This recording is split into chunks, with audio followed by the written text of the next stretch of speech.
ಶ್ರೀ ಗಣಪತಿ ಶಾರದಾ ಗುರುಭ್ಯೋ ನಮಃ. ಗುರುಬ್ರಹ್ಮ ಗುರುರ್ವಿಷ್ಣು ಗುರುದೇವೋ ಮಹೇಶ್ವರ. ಗುರು ಸಾಕ್ಷಾತ್ ಪರಬ್ರಹ್ಮ ತಸ್ಮೈ ಶ್ರೀ ಗುರವೇ ನಮಃ. ಶ್ರೋತೃಗಳಿಗೆ ಶ್ರೀ ಸಚ್ಚಿದಾನಂದೇಂದ್ರ ಸರಸ್ವತಿ ಸ್ವಾಮಿಗಳವರು ನೀಡಿರುವ ಭಗವದ್ಗೀತೆ ಕುರಿತಾದ ಉಪನ್ಯಾಸ ಮಾಲಿಕೆಯಲ್ಲಿ ಶೌಚ ಎಂಬ ವಿಷಯವಾದ 102ನೆಯ ಉಪನ್ಯಾಸಕ್ಕೆ ಸ್ವಾಗತ. ಆಚಾರ್ಯೋಪಾಸನೆಯ ವಿಚಾರವಾಯಿತು. ಈಗ ಶೌಚದ ವಿಚಾರವನ್ನು ಪ್ರಾರಂಭಿಸಬೇಕಾಗಿದೆ. ಈಗ ಹೇಳುತ್ತಿರುವ ಸಾಧನಗಳನ್ನು ಸಂಪಾದಿಸಿಕೊಂಡು ಏನು ಪ್ರಯೋಜನ ಎಂಬ ಪ್ರಶ್ನೆಗೆ ಮೊದಲೇ ಉತ್ತರವನ್ನು ಹೇಳಿದ್ದಾಗಿದೆ. ಜ್ಞಾನವೆಂಬುದು ಬಹು ಅಮೂಲ್ಯವಾದದ್ದು. ಅದರ ಸಂಪಾದನೆಗೆ ಇವು ಅತ್ಯವಶ್ಯವಾಗಿರುತ್ತವೆ. ಆ ಜ್ಞಾನದಿಂದಾದರೂ ಆಗಬೇಕಾದದ್ದೇನು? ಹಿಂದೆ ಅನೇಕರು ಜ್ಞಾನಕ್ಕಾಗಿ ಪ್ರಯತ್ನ ಪಟ್ಟಿರುತ್ತಾರೆ.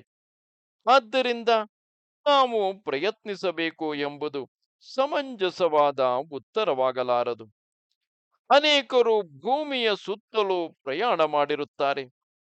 ಬೈಸಿಕಲ್ಲು ಮೇಲೆ ಸವಾರಿ ಮಾಡಿ, ಅಥವಾ ಕಾಲು ನಡಿಗೆಯಿಂದ, ಅಥವಾ ಮತ್ತೆ ಯಾವುದಾದರೊಂದು ಪ್ರಕಾರದಿಂದ ಇಂತಿಷ್ಟು ಕಾಲದಲ್ಲಿ ಭೂಮಿಯನ್ನು ಒಂದು ಸುತ್ತು ಪ್ರದಕ್ಷಿಣೆ ಮಾಡಿ ಬಂದರು ಎಂದು ವರ್ತಮಾನ ಪತ್ರಿಕೆಗಳಲ್ಲಿ ಹಾಕಿಸಿಕೊಂಡಿರುತ್ತಾರೆ. ಆದರೆ ಅಂಥ ಅಂಧಾನುಕರಣದಿಂದ ನಮಗೆ ಬರುವ ಭಾಗ್ಯವೇನು? ಹಿಂದೆ ಭೂಪ್ರದಕ್ಷಿಣೆ ಎಂಬುದೊಂದು ಪುಣ್ಯ ಕರ್ಮವಾಗಿತ್ತು. ಭೂದೇವತೆಯ ಪ್ರದಕ್ಷಿಣೆಯಿಂದ ಪಾಪ ನಿವೃತ್ತಿಯಾಗುತ್ತದೆ ಎಂಬ ನಂಬಿಕೆಯು ನಮ್ಮ ಪೂರ್ವಜರಿಗೆ ಇತ್ತು. ಆದ್ದರಿಂದ ಆ ಕರ್ಮವು ಆಗ ಸಪ್ರಯೋಜನವೂ ಆಗಿತ್ತೆಂದು ಹೇಳಬಹುದು. ಆದರೆ ಈಗಿನ ಪ್ರದಕ್ಷಿಣೆಯು ಹಾಗಿಲ್ಲ, ಬರಿಯ ಅನುಕರಣೆ ಮಾತ್ರ. ಹೀಗೆಯೇ ಜ್ಞಾನ ಸಂಪಾದನೆಯು ಬರಿಯ ಒಂದು ಹವ್ಯಾಸವೋ, ಅಥವಾ ಅದರಿಂದಾಗುವ ವಿಶೇಷ ಪ್ರಯೋಜನವೇನಾದರೂ ಉಂಟೋ ಎಂದು ವಿಚಾರ ಮಾಡುವುದು ಅವಶ್ಯವಾಗಿರುತ್ತದೆ. ಈಗ ನಮ್ಮಗಳಿಗೆ ಶರೀರದಲ್ಲಿ ನಾನು ಎಂಬ ಬುದ್ಧಿ ಇರುತ್ತದೆ. ಕೆಲವರಿಗೆ ಈ ಶರೀರದಲ್ಲಿ ನಾನಿದ್ದೇನೆ ಎಂಬ ಜ್ಞಾನವಿರುತ್ತದೆ. ಹೀಗಾದರೂ ಇರಲಿ, ಶರೀರಾಭಿಮಾನ ಇರುವವರೆಗೆ ಶರೀರದಲ್ಲಾಗುವ ಸುಖ ದುಃಖಗಳು ತಟ್ಟುತ್ತಿರುತ್ತದೆ. ಒಂದು ಶರೀರದ ಅಭಿಮಾನವು ಅದರ ಸುಖ ದುಃಖಗಳನ್ನು ತರುವುದಾದರೆ, ಒಂದು ಕುಟುಂಬದ ಅಭಿಮಾನವು ಅದರ ಸುಖ ದುಃಖಗಳನ್ನು ಅವಶ್ಯವಾಗಿ ತರುತ್ತದೆ. ಹೀಗೆಯೇ ಊರು, ದೇಶ ಮುಂತಾದವುಗಳಲ್ಲಿ ಅಭಿಮಾನವಿರುವವರಿಗೂ ಅಷ್ಟಷ್ಟು ಸುಖ ದುಃಖಗಳು ತಪ್ಪದೆ ಆಗುವವು. ಆದ್ದರಿಂದ ಎಲ್ಲರ ಆತ್ಮನೂ ಆಗಿರುವ ಜ್ಞಾನಿಗೆ ಎಲ್ಲರ ಸುಖ ದುಃಖಗಳು ಆಗಬೇಕಾಯಿತಲ್ಲ ಎಂದು ಕೆಲವರು ಶಂಕಿಸಬಹುದು. ಪರಮಾರ್ಥ ದೃಷ್ಟಿಯಿಂದ ನೋಡಿದರೆ ದುಃಖವು ಅವರವರ ಪಾಪದ ಫಲವಾಗಿ ಬರುತ್ತದೆ. ಆದರೆ ಜ್ಞಾನಿಗೆ ಯಾವ ಪಾಪವೂ ಇರುವುದಿಲ್ಲವಾಗಿ ಅವನಿಗೆ ಯಾವ ದುಃಖವೂ ಇರುವುದಿಲ್ಲ. ಸಕಲರ ಆನಂದವು ಅವನದೇ ಆಗಿರುತ್ತದೆ.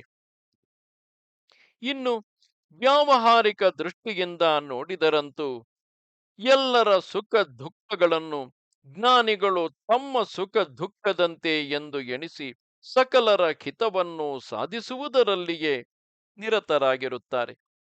ಆದ್ದರಿಂದ ಎಲ್ಲರೂ ಅವರಿಗೆ ಹಿತವನ್ನೇ ಕೋರುತ್ತಾರೆ. ನಾವೆಲ್ಲರೂ ತಿಳಿದಿರುವಂತೆ ಮಹಾತ್ಮ ಗಾಂಧಿಯವರು ಎಲ್ಲರ ಸುಖವನ್ನು ಕೋರುತ್ತಿದ್ದರಷ್ಟೇ. ಆದ್ದರಿಂದ ಎಲ್ಲರೂ ಅವರ ಯೋಗಕ್ಷೇಮವನ್ನು ವಿಚಾರಿಸಿಕೊಳ್ಳುತ್ತಿದ್ದರು. ಆದರೆ ಜ್ಞಾನಿಗಳಾದವರಲ್ಲಿ ಒಂದು ವಿಶೇಷವಿದೆ. ಅದೇನೆಂದರೆ, ಅವರು ಮತ್ತೊಬ್ಬರ ಹಿತವನ್ನು ಬಯಸುತ್ತಿದ್ದರೂ ತಾವು ಮಾತ್ರ ಅದಕ್ಕೆ ಪ್ರತಿಯಾಗಿ ಏನನ್ನು ಕೋರುತ್ತಿರುವುದೇ ಇಲ್ಲ. ಪ್ರತ್ಯುಪಕಾರವನ್ನು ಬಯಸುವವನು ಉಪಕಾರವನ್ನು ಕೋರುವ ದುಸ್ಥಿತಿಗೆ ಇಳಿಯಬೇಕಷ್ಟೇ. ಯಾವಾಗಲೂ ಆನಂದದಿಂದಿರುವ ಜ್ಞಾನಿಗಳಿಗೆ ಅಂಥ ದುರವಸ್ಥೆಯು ಬರುವ ಸಂಭವವೇ ಇಲ್ಲ. ಇಂಥ ಜ್ಞಾನವು ಯಾರಿಗೆ ತಾನೇ ಬೇಡ? ಈ ಜ್ಞಾನಕ್ಕಾಗಿ ಪ್ರಕೃತದಲ್ಲಿ ಹೇಳುತ್ತಿರುವ ಅಮಾನಿತ್ವಾದಿ ಸಾಧನಗಳು ಬೇಕಾಗಿರುತ್ತವೆ. ಈಗ ಪ್ರಕೃತವಾಗಿರುವ ಶೌಚವನ್ನು ವಿಚಾರಕ್ಕೆ ತೆಗೆದುಕೊಳ್ಳೋಣ. ಇಲ್ಲಿ ಶೌಚವೆಂದರೆ ಶುಚಿತ್ವವು. ಮನುಷ್ಯನಿಗೆ ಸ್ಥೂಲ, ಸೂಕ್ಷ್ಮ ಎಂಬ ಎರಡು ಶರೀರಗಳು ಉಪಾಧಿಯಾಗಿರುತ್ತವೆ. ಇವುಗಳನ್ನು ಬಿಟ್ಟು ಮನುಷ್ಯನು ಇರುವಂತೆಯೇ ಇಲ್ಲ. ಇವು ಘಳಿಗೆ ಘಳಿಗೆಗೂ ಅಶುಚಿಯಾಗುತ್ತಲೇ ಇರುವವು. ಇವುಗಳನ್ನು ಆಗಿಂದಾಗ್ಗೆ ತಕ್ಕ ಉಪಾಯಗಳಿಂದ ಶುಚಿ ಮಾಡಿಕೊಳ್ಳುತ್ತಲೇ ಇರಬೇಕು. ಅತ್ಯಂತ ಪವಿತ್ರವಾಗಿರುವ ಆತ್ಮಸ್ವರೂಪದ ಜ್ಞಾನವು ಉಂಟಾಗಬೇಕಾದರೆ ಇವುಗಳನ್ನು ಶುಚಿಯಾಗಿಟ್ಟುಕೊಳ್ಳುವ ಅಭ್ಯಾಸವೂ ಬೇಕು. ಎಷ್ಟೋ ಜನರಿಗೆ ದೇಹವನ್ನು ಶುಚಿಯಾಗಿಟ್ಟುಕೊಳ್ಳುವ ಅಭ್ಯಾಸವೇ ಇರುವುದಿಲ್ಲ. ಕೆಲವರ ಆಚಾರದಲ್ಲಿ ಪ್ರತಿದಿನವೂ ಸ್ನಾನ ಮಾಡುವುದು, ಒಗೆದ ಶುಭ್ರವಾದ ಬಟ್ಟೆಗಳನ್ನು ಧರಿಸುವುದು ಇವುಗಳು ಇರುತ್ತವೆ. ಆದರೆ ಇನ್ನು ಕೆಲವರು 8-10 ದಿನಗಳಿಗೊಂದು ಸಲ ಕೂಡ ಸ್ನಾನ ಮಾಡುವುದಿಲ್ಲ. ಜನರಿಗೆಲ್ಲ ಜ್ಞಾನವು ಬೇಕಾಗಿರುತ್ತದೆ, ಅದನ್ನು ಎಲ್ಲರಿಗೂ ಏಕೆ ಬೋಧೆ ಮಾಡಬಾರದು ಎಂದು ಕೇಳುತ್ತಾರೆ. ಆದರೆ ಜ್ಞಾನದ ಸಾಧನವಿಲ್ಲದವರಿಗೆ ಜ್ಞಾನವನ್ನು ಬೋಧಿಸಿದರಾದರೂ ಹೇಗೆ ತಿಳಿಯಬೇಕು? ಆತ್ಮಜ್ಞಾನವನ್ನು ರಹಸ್ಯವಾಗಿಟ್ಟುಕೊಳ್ಳಲು ಕಾರಣವಿಲ್ಲ. ಎಲ್ಲರಿಗೂ ಬೋಧಿಸುವುದು ಯುಕ್ತ ಎಂದು ಕೆಲವರು ವಾದಿಸುತ್ತಾರೆ. ಒಂದು ದೃಷ್ಟಿಯಿಂದ ಇದು ನಿಜ. ಆದರೆ ಮತ್ತೊಂದು ದೃಷ್ಟಿಯಿಂದ ಜ್ಞಾನವು ಅನಧಿಕಾರಿಗಳಿಗೆ ಎಂದೆಂದಿಗೂ ರಹಸ್ಯವೇ ಆಗಿರುತ್ತದೆ. ಅವರಿಗೆ ಎಷ್ಟು ಗಟ್ಟಿಯಾಗಿ ಕೂಗಿ ಹೇಳಿದರೂ ತತ್ವವು ತಿಳಿಯುವಂತೆ ಇರುವುದಿಲ್ಲ. ಆತ್ಮಜ್ಞಾನವು ಉದಯವಾಗುವುದಕ್ಕಿಂತ ಮೊದಲು ಮನುಷ್ಯತ್ವ ಜ್ಞಾನವಾದರೂ ಇರಬೇಕಲ್ಲವೇ? ಎಲ್ಲ ಜನರಿಗೂ ಜ್ಞಾನವನ್ನು ಹೇಳಿಸಬೇಕೆಂದು ಕೆಲವರು ಪ್ರಯತ್ನಿಸುತ್ತಿದ್ದಾರೆ. ಹರಿಜನರಿಗೆ ಅಸ್ಪೃಶ್ಯತ್ವವನ್ನು ಕಳೆಯಬೇಕು, ಇತರರಂತೆಯೇ ಸಮಾನವಾದ ಹಕ್ಕನ್ನು ಕೊಡಬೇಕು, ಅವರಿಗೆ ಬೇಕಾದ ಲೌಕಿಕ ಜ್ಞಾನವನ್ನು ಕೊಡಬೇಕು, ಬೇಕಾದ ಅನುಕೂಲ್ಯಗಳನ್ನು ಕಲ್ಪಿಸಬೇಕು, ಅವರಿಗೆ ಯಾವ ಸಾಮಾಜಿಕ ಆಧ್ಯಾತ್ಮಿಕ ಜ್ಞಾನವನ್ನು ಸಂಪಾದಿಸುವುದಕ್ಕೂ ಅಡ್ಡಿಯಿರಬಾರದು ಎಂದು ಅವರು ವಾದಿಸುತ್ತಾರೆ. ಯಾರೊಬ್ಬರಿಗೆ ಯಾವ ತಿಳುವಳಿಕೆಗೂ ಅಡ್ಡಿ ಇರಬಾರದೆಂಬುದು ಯುಕ್ತವೇ ಸರಿ.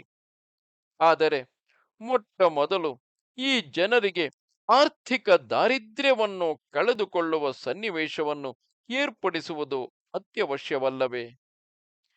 ಡಾಕ್ಟರ್ ಅನಿ ಬೆಸೆಂಟ್ ಎಂಬ ಪ್ರಸಿದ್ಧ ಪಾಶ್ಚಾತ್ಯ ಮಹಿಳೆಯು ಒಂದಾನೊಂದು ಪ್ರಸಂಗದಲ್ಲಿ ಈ ಜನರಿಗೆ ಮೊಟ್ಟ ಮೊದಲು ಕೊಡಬೇಕಾದ ವಿದ್ಯಾಭ್ಯಾಸವೆಂದರೆ ಸಾಕಷ್ಟು ಸೋಪನ್ನು ಒದಗಿಸಿಕೊಟ್ಟು ಅದರ ಉಪಯೋಗವನ್ನು ಕಲಿಸಿಕೊಡುವುದು ಎಂದು ಬರೆದಿರುತ್ತಾಳೆ.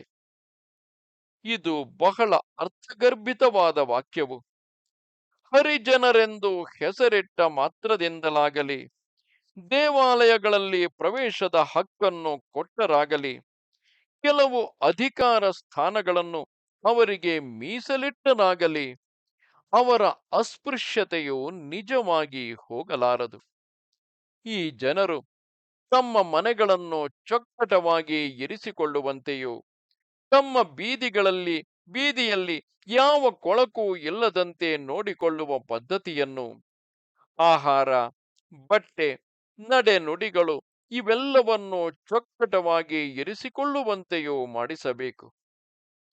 ಈಗ ಸದ್ಯಕ್ಕೆ ಅವರ ಕೇರಿಗಳು, ಮನೆಗಳು, ಶರೀರವು ಹಾಗಿರಲಿ. ಸವರ್ಣರೆಂದು ಹಿಂದೂಗಳು ಗಣಿಸಿರುವ ಮೇಲು ತರದವರೆಂದು ಕೊಳ್ಳುವವರು ಅನೇಕರು ಶುಚಿಯಾದ ಆಹಾರ ವಿಹಾರಗಳನ್ನು ಇಟ್ಟುಕೊಂಡಿರುವುದಿಲ್ಲ. ಶರೀರವೇ ಶುದ್ಧವಾಗಿಲ್ಲದವನಿಗೆ ಚಿತ್ತಶುದ್ಧಿ ಎಷ್ಟು ದೂರವಾಗಿತು. ಇನ್ನು ಜ್ಞಾನವೆಂಬುದು ಎಷ್ಟು ದೂರವಾಗಿತು. ಶರೀರವು ಯಾವಾಗಲೂ ಅಶುಚಿಯೇ. ಇದರಲ್ಲಿ ಜೊಲ್ಲು, ಸಿಂಬಳ, ಪಿಸುರು, ಕೊಗ್ಗಿ, ಬೆವರು ಮುಂತಾದ 10 ಮಲಗಳು ಹೊರಕ್ಕೆ ಬರುತ್ತಲೇ ಇರುವವು.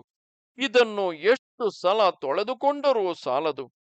ಇದರ ಸಂಪರ್ಕದಿಂದ ಬಟ್ಟೆಯು, ಆಹಾರವು, ನೀರು, ಹೂ ಗಂಧಾದಿಗಳು ಅಶುಚಿಯಾಗುತ್ತಿರುವವು.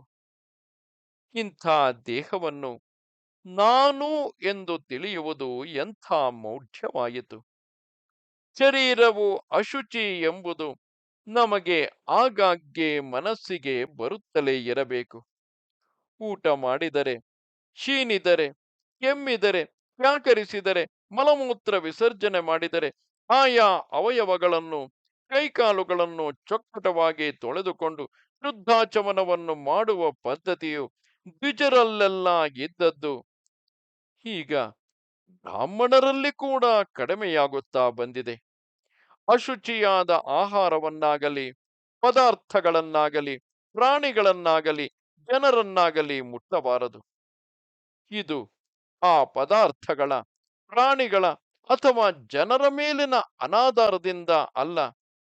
ನಮ್ಮ ದೇಹವು ಮೊದಲೇ ಅಪವಿತ್ರವಾಗಿದ್ದು ಎಷ್ಟು ತೊಳೆದರೂ ಅಶುದ್ಧವಾಗುತ್ತಿರುವುದರಿಂದ ಇದನ್ನು ಆದಷ್ಟು ಮಟ್ಟಿಗೂ ಹೊರಗಿನ ಅಶುಚಿ ಪದಾರ್ಥಗಳ ಸಂಬಂಧದಿಂದ ಬಿಡುಗಡೆ ಮಾಡಿಸಬೇಕೆಂಬ ಉದ್ದೇಶದಿಂದ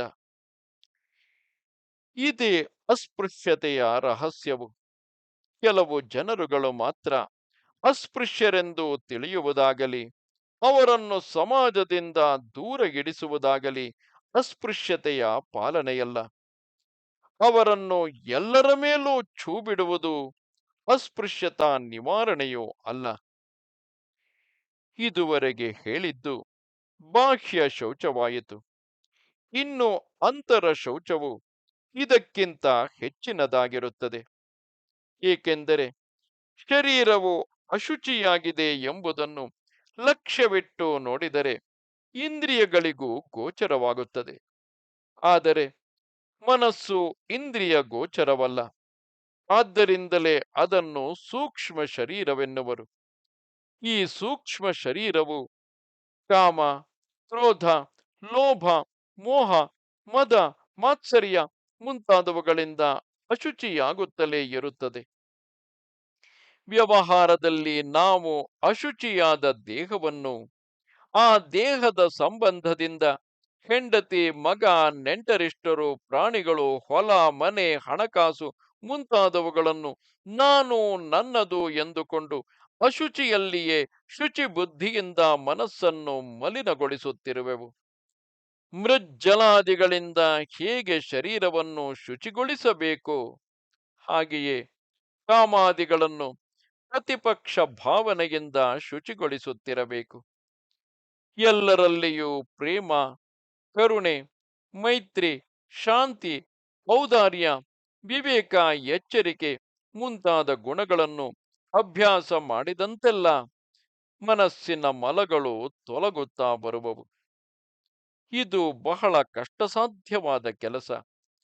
ಶರೀರವು ಅಶುಚಿ ಎಂಬ ತಿಳುವಳಿಕೆ ಇದ್ದ ಹೊರತು ಶರೀರವನ್ನು ಆಗಿಂದಾಗ್ಗೆ ಚೊಕ್ಕಟವಾಗಿರಿಸಿಕೊಳ್ಳುವ ಪ್ರಯತ್ನವನ್ನು ಮಾಡುತ್ತಿದ್ದ ಹೊರತು ಮನಸ್ಸು ಅಶುಚಿ ಎಂಬ ತಿಳುವಳಿಕೆಯು ಬರುವುದಿಲ್ಲ. ಅದರ ಕಶ್ಮಲವನ್ನು ನೀಗಿಕೊಳ್ಳುವ ಪ್ರಯತ್ನವನ್ನು ಯಾರೂ ಮಾಡುವುದೂ ಇಲ್ಲ.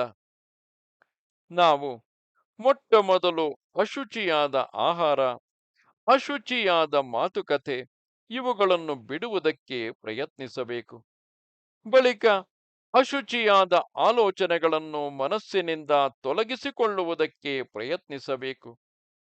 ಎಲ್ಲೆಂದರೆ ಅಲ್ಲಿ ಆಹಾರವನ್ನು ಸ್ವೀಕರಿಸುವುದು, ಎಲ್ಲೆಂದರೆ ಅಲ್ಲಿ ಪಾನಗಳನ್ನು ಕುಡಿಯುವುದು, ಯಾವ ಬಟ್ಟೆಗಳನ್ನಾದರೂ ಹೊದೆಯುವುದು, ಸುವಾಸನೆ ಬಂದ ಮಾತ್ರದಿಂದ ಮೂಲ ದ್ರವ್ಯದ ಶುಚಿತ್ವವನ್ನು ಮನಸ್ಸಿಗೆ ತಂದುಕೊಳ್ಳದೆ ಸೆಂಟುಗಳು, ಅತ್ತರುಗಳು ಮುಂತಾದ ಹೆಸರುಗಳಿಂದ ಹೂಗಂಧ ಮುಂತಾದ ದ್ರವ್ಯಗಳನ್ನು ಸೇವಿಸುವುದು,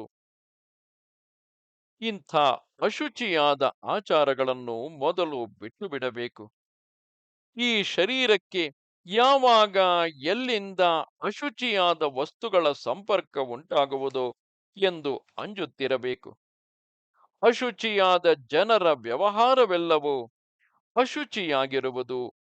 ಮಾತಿನಲ್ಲಿ ಅಶುಚಿಯಾದ ಭಾಷೆಯು, ಸುಳ್ಳು, ಕಪಟದ ಮಾತು, ಕಠೋರ ವಚನ, ಬೈಗಳು, ಬಂಡ ಮಾತು ಮುಂತಾದವುಗಳೆಲ್ಲ ಅಶುಚಿಯಾದ ಜನರ ಸಹವಾಸದಿಂದಲೂ ಅಶುಚಿಯಾದವರೊಡನೆ ನಿಕಟ ಸಂಬಂಧವನ್ನು ಬೆಳೆಸಿಕೊಳ್ಳುವುದರಿಂದಲೂ ಹೆಚ್ಚುವವು.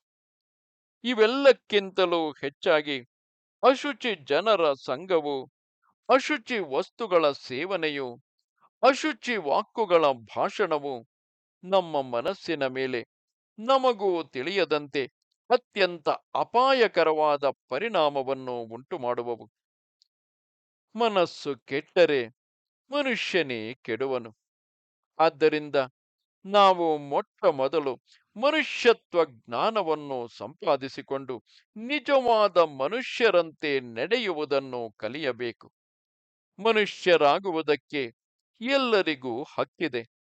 ನಮ್ಮಲ್ಲಿ ಈಗ ಅನೇಕರು ಮನುಷ್ಯಾಕೃತಿಯ ಮೃಗಗಳಾಗಿರುತ್ತೇವೆ. ಮನುಷ್ಯತ್ವವನ್ನು ಸಂಪಾದಿಸಿಕೊಂಡ ಮೇಲೆ ದೈವಿ ಸಂಪತ್ತಿನ ಗುಣಗಳನ್ನು ಸಂಪಾದಿಸಿಕೊಂಡು ದೇವತೆಗಳಾಗಬಹುದು. ಆ ಹಕ್ಕು ನಮಗೆಲ್ಲರಿಗೂ ಇದೆ. ಇಷ್ಟೇ ಅಲ್ಲ, ನಮ್ಮೆಲ್ಲರಿಗೂ ಒಬ್ಬ ಪರಮಾತ್ಮನೇ ನಿಜವಾಗಿ ಆತ್ಮನಾಗಿರುತ್ತಾನೆ.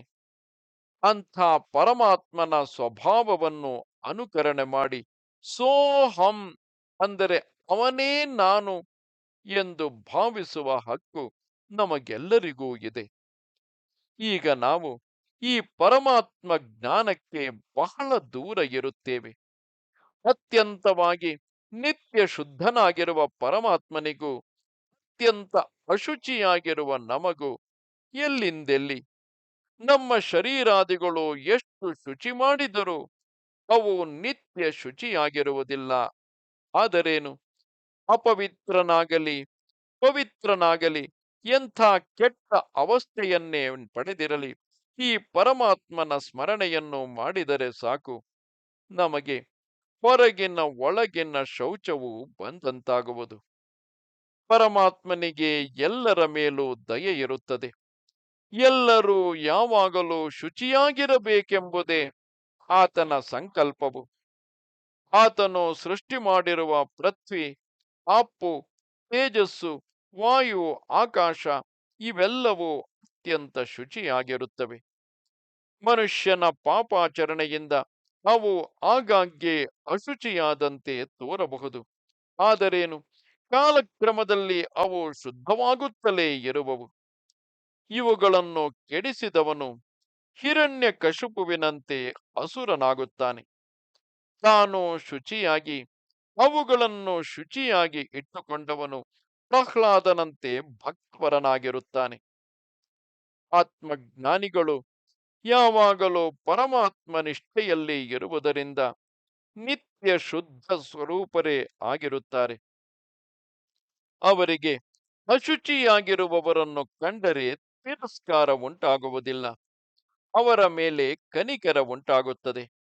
ಅವರು ತಮ್ಮ ನಡೆನುಡಿಗಳಲ್ಲಿ ಶುದ್ಧಾಚಾರವೆಂದರೆ ಏನೆಂಬುದನ್ನು ಎಲ್ಲರಿಗೂ ಸಾರುತ್ತಿರುವರು. ಅಂಥವರ ಅನುಗ್ರಹದಿಂದ ನಮಗೆ ಶುಚಿತ್ವದ ತಿಳುವಳಿಕೆಯು, ಚಿತ್ತ ಶುದ್ಧಿಯು, ಅದರ ಮೂಲಕ ಆತ್ಮಜ್ಞಾನವು ಸುಲಭವಾಗಿ ದೊರಕುವವು. ನಮಸ್ತೆ ಶಾರದೆ ದೇವಿ, ಕಾಶ್ಮೀರ ಪುರವಾಸಿನಿ. ತ್ವಾಮಹಂ ಪ್ರಾರ್ಥಯೇ ನಿತ್ಯಂ, ವಿದ್ಯಾದಾನಂಚ ದೇಹಿ ಮೇ. ನಮಸ್ಕಾರ.